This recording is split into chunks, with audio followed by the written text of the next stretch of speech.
The weather in San Diego in the fall of 2022 was about as perfect as one could hope for. Sunny, and with the temperature in the upper 70s, the ocean air is just beginning to cool as evening sets in. Daniel O'Rourke and his wife have plans to meet another couple for dinner. It's been a while since they've had some downtime, and they're looking forward to enjoying the evening with friends.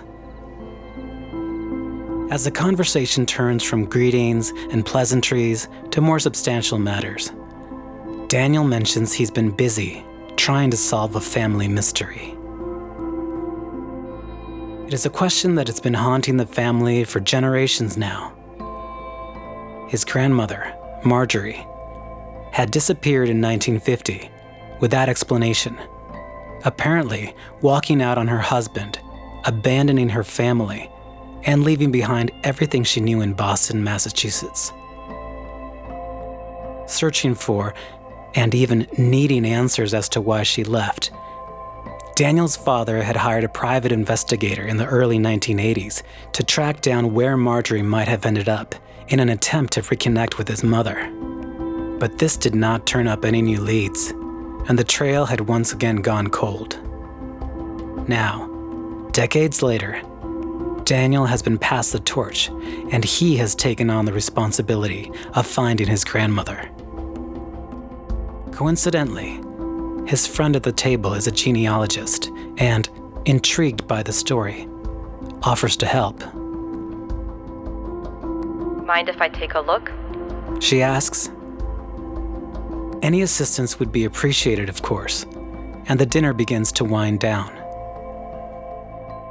After collecting some basic information about Daniel's family line, the genealogist says she will get back to him with anything she finds. The friends say their goodbyes and walk out into the salty San Diego night. Bye. See you later.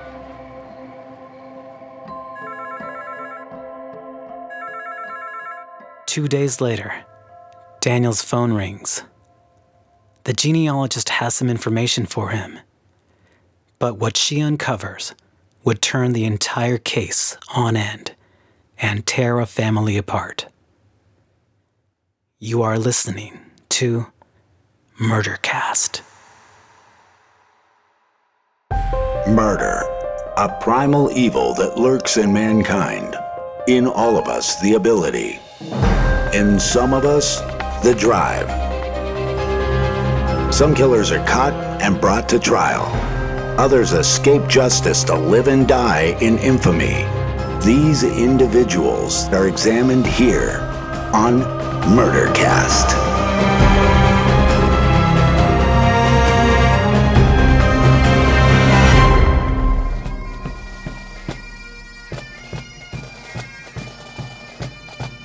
Marjorie Booth Donnelly was born in 1909 in Scotland to parents John and Agnes. She had 3 brothers and 2 sisters. A ship's manifest shows that Marjorie, her siblings, and her family all traveled from Glasgow to the United States on the SS Numidian in 1911, when she was only 2 years old. Paul O'Rourke, Marjorie's grandson, recounts some family history the genealogist found. Within 48 hours, she had all of this information to us, which is pretty remarkable, and that gives you a good indication of the power of the internet.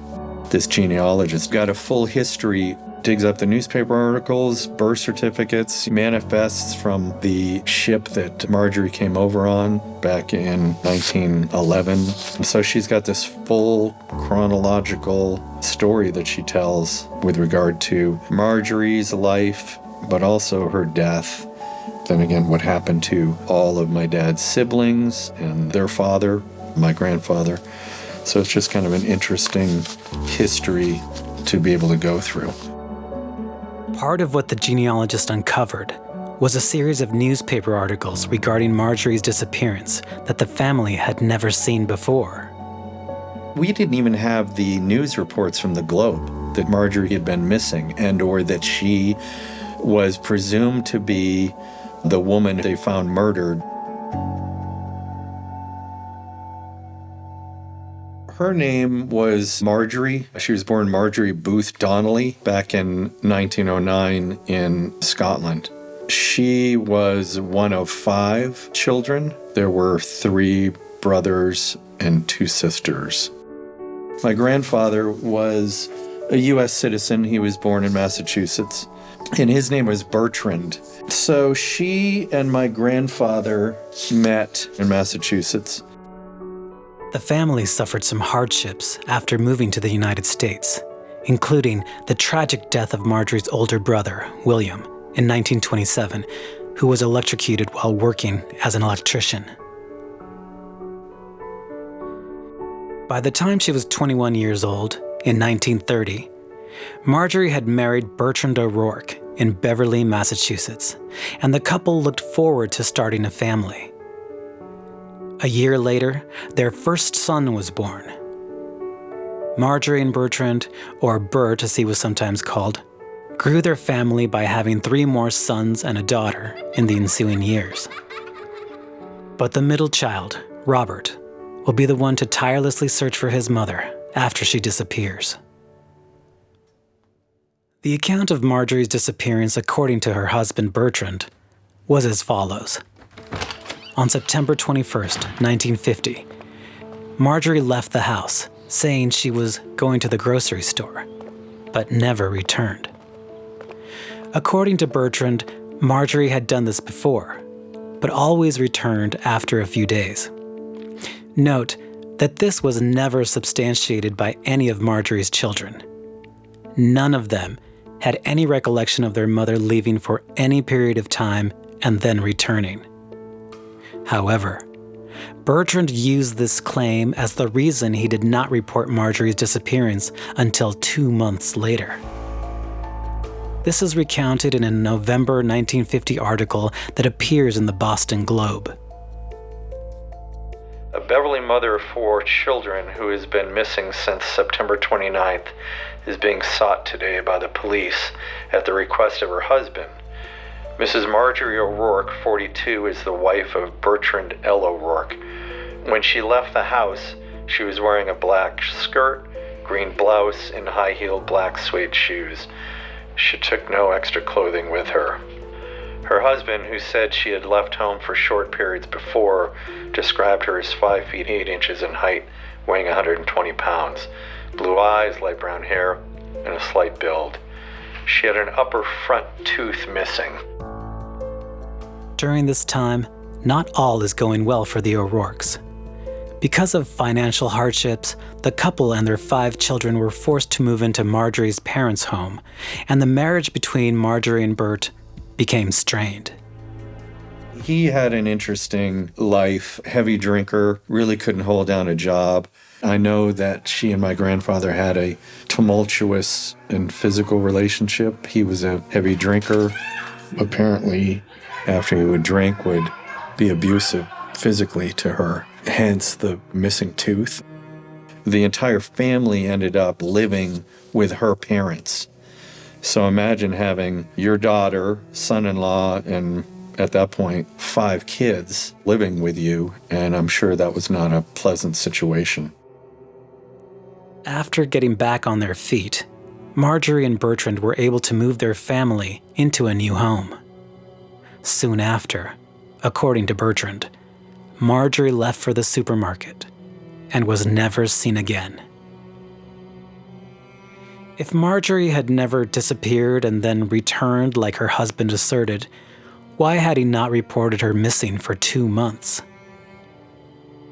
This raises some suspicions early on.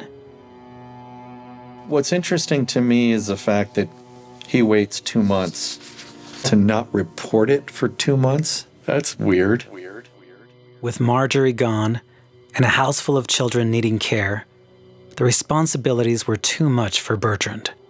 Sadly, 3 of the children had to be relinquished to foster care.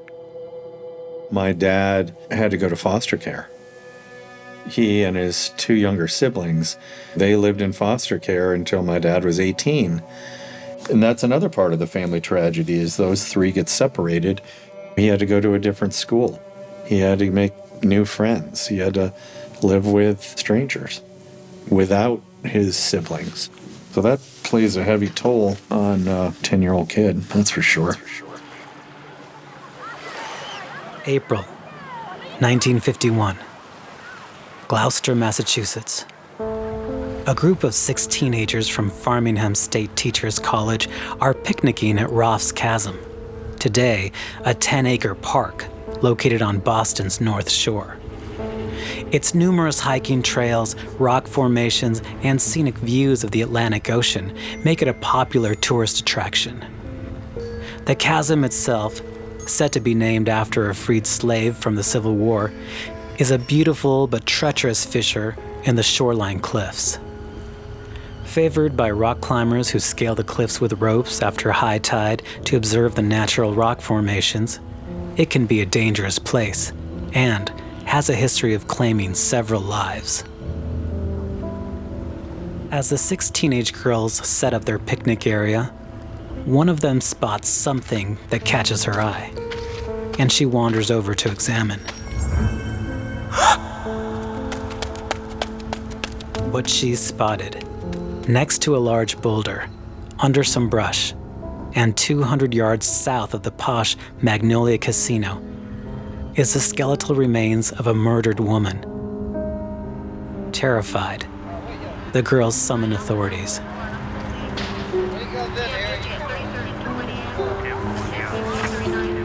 Detectives quickly arrive at the scene, combing the nearby terrain for any clues. Animals had gotten to the body at some point during the winter, so some of her bones, like her bottom jaw, was missing. Her clothing was missing.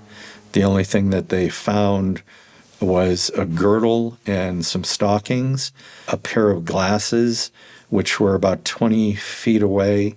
Those were the only articles of clothing that were discovered. Investigators at that time are left with few options to identify the body. They attempt to match up the dental records of women who were reported missing in the area, including 42-year-old Marjorie O'Rourke, who never returned home from her shopping trip. An article from the Boston Globe of April 17, 1951, states the woman's death was a homicide. Today, Captain John J. Doyle of the Gloucester Police, in charge of the investigation, said that the evidence all points to murder. By the nature of the terrain, it was considered a near certainty that it was a murder case and that the body had been dropped here after the victim had been slain or beaten unconscious. Since there was little flesh, it would be difficult to determine whether the victim had been badly beaten, stabbed, or shot.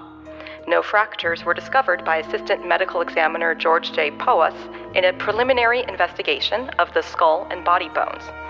One clue, however, was the fact that 3 of the woman's upper teeth had been broken, evidently by a blow.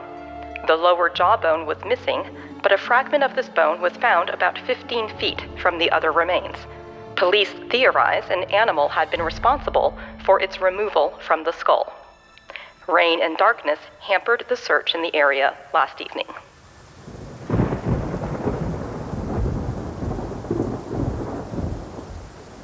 At this point, investigators look at the possibility of the remains being that of Marjorie. They contact her husband Bertrand and ask him to examine the remains. Now fast forward to April 17th of 1951. And this article again is in the Boston Globe. Magnolia body may be Beverly woman, Gloucester. Police investigating the mysterious death of a woman whose remains were found in Magnolia expressed a belief today that she may be Mrs. Marjorie O'Rourke, 42-year-old Beverly mother who disappeared last September.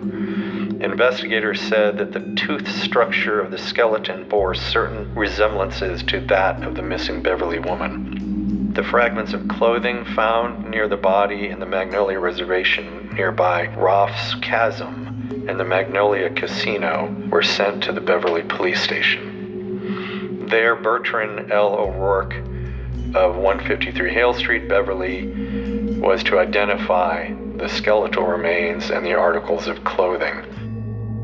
When informed of the discovery of the female remains, Bertrand O'Rourke dismisses the possibility of the body being that of his missing wife, Marjorie, claiming the remains were that of a much taller woman, and that Marjorie's hair color did not match hairs found at the crime scene.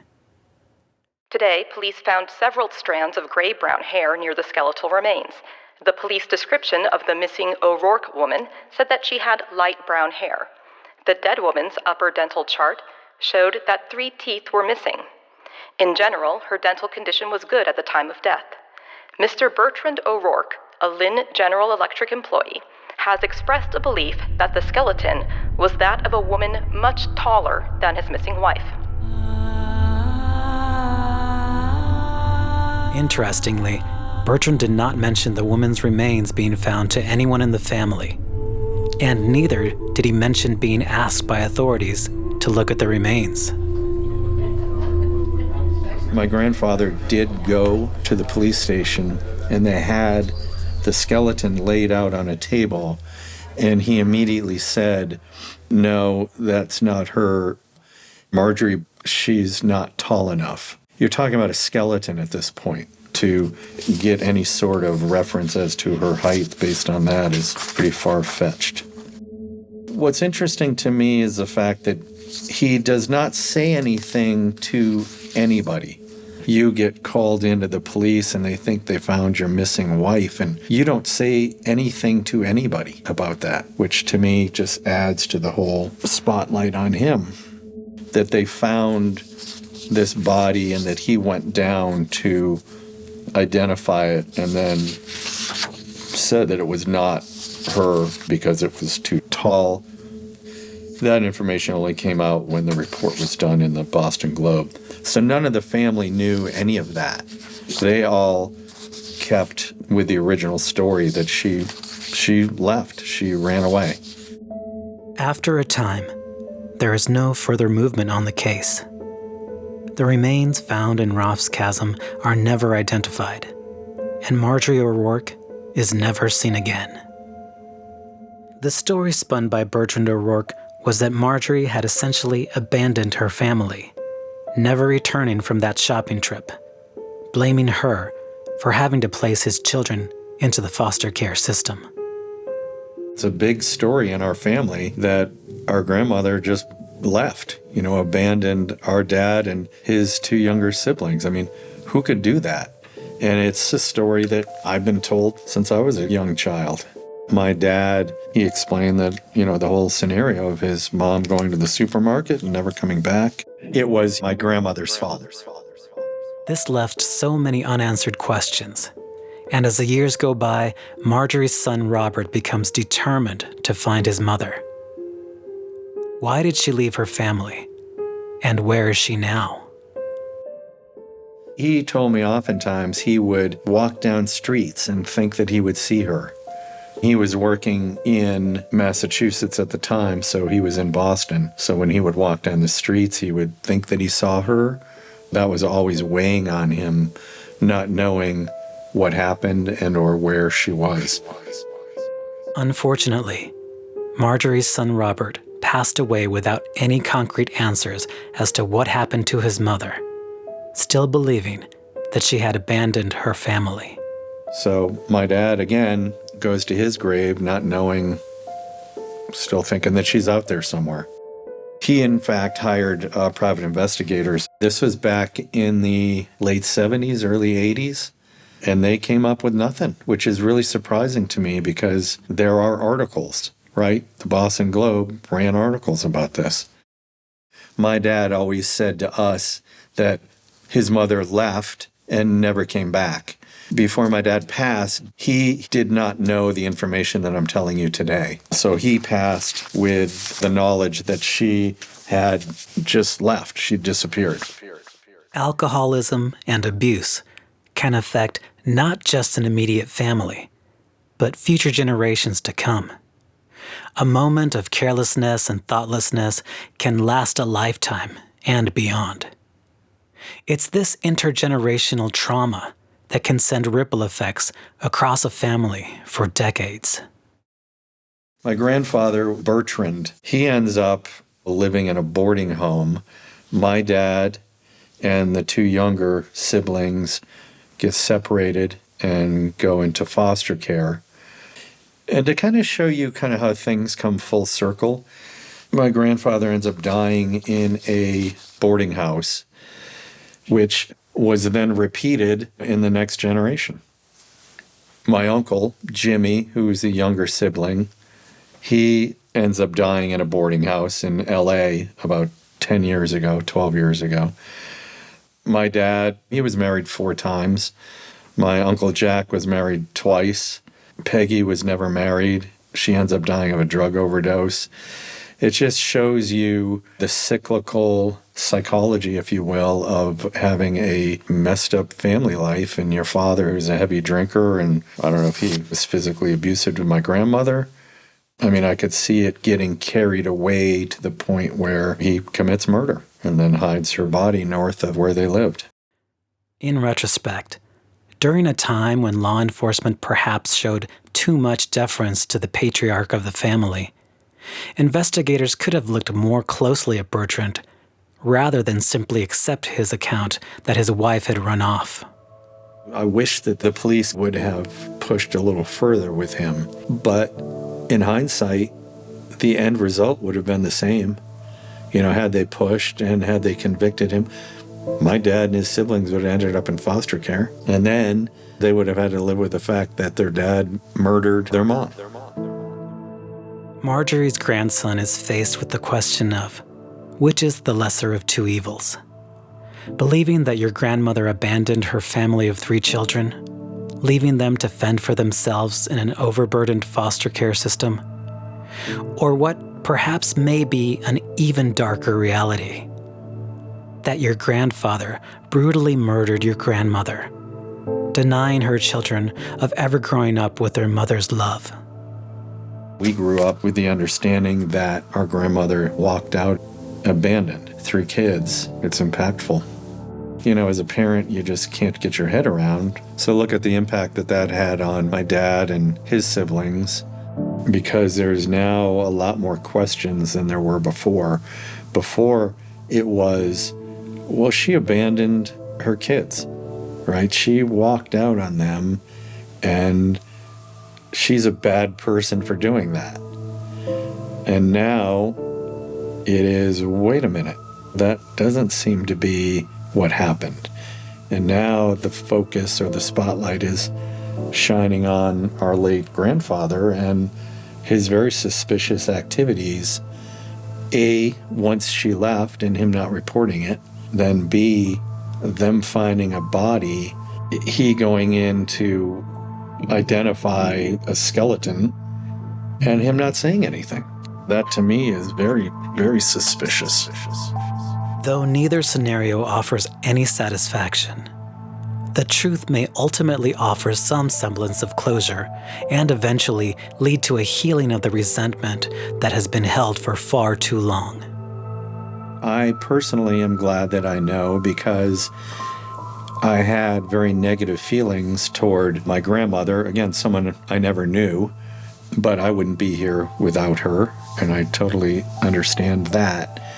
But the fact that I now know that she was allegedly murdered and didn't abandon my dad and my uncles and aunt, that to me is very important to know that, because there was always that negative feeling toward her. You know, being a parent, how can you do that? Now, my generation has some answers at least, but we're trying to get more closure to it by actually finding these remains and seeing if it is her. Marjorie's grandson, Daniel O'Rourke, is currently working with investigators in Boston in an attempt to test the remains found at Roth's Chasm for a possible DNA match with that of his grandmother, Marjorie. Could this DNA analysis provide the answers to the looming questions that have haunted the O'Rourke family for so long? That is what we're trying to find out. You know, not only to do that testing, but also to give her, if it is her, some level of peace with a proper burial. It would be great to be able to definitely find out that this was her. My brother and I are trying to find if Marjorie's remains are still at the police department in Gloucester or what. My brother is kind of working the forefront of that, and I know that he has made some contact with the police and that they are trying to find out. We're talking about remains that would be in a box for 75 years. I don't know. Yeah, that's what we're trying to find out. We'd like to provide some level of peace for her. Of course, the intergenerational trauma is undeniable. The scars that are left are like Ralph's chasm where the remains were found, deep and wide. But can there be a bright side to all of this decades-long erosion? Can the cycle be broken?